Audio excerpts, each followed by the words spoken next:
The term alpha has been corrupted by the consumer mindset. It has been associated with loud voices, aggressive posturing, and the desperate need for attention. In the machine-like grind, these are not signs of strength, they are signs of system instability. A leader who must constantly remind the room that they are in charge is a leader who has lost control of the architecture. The 1% operate on a different frequency. They lead through the alpha framework, authority through competence, not posturing. The first principle of the framework is the gravity of competence. In any high-stakes environment, leadership naturally flows to the person who knows what to do next.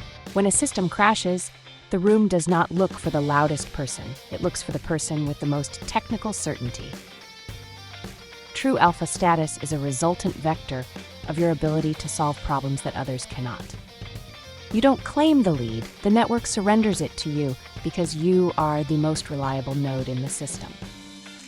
Next, we address emotional stoicism. Posturing is an emotional reaction to a perceived threat. When you yell, demand respect, or attempt to dominate others, you are signaling that your internal operating system is being compromised by external data. The 1% maintain clinical calm. They understand that the person with the most self-control has the most power. By remaining unmoved by chaos, you become the anchor point for the rest of the team. Your silence is more authoritative than their noise because it signals that you are processing data while they are reacting to it. Then there is the burden of responsibility.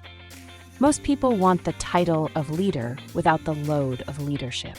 The Alpha framework requires you to take total ownership of the system's failures and give total credit for the system's wins.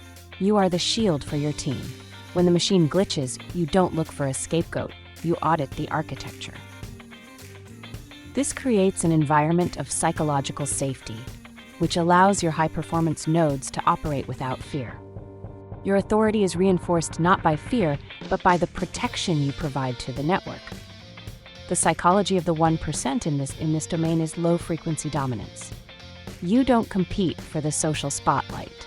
You operate from the shadows of the infrastructure. You speak less, but your words have more weight per unit.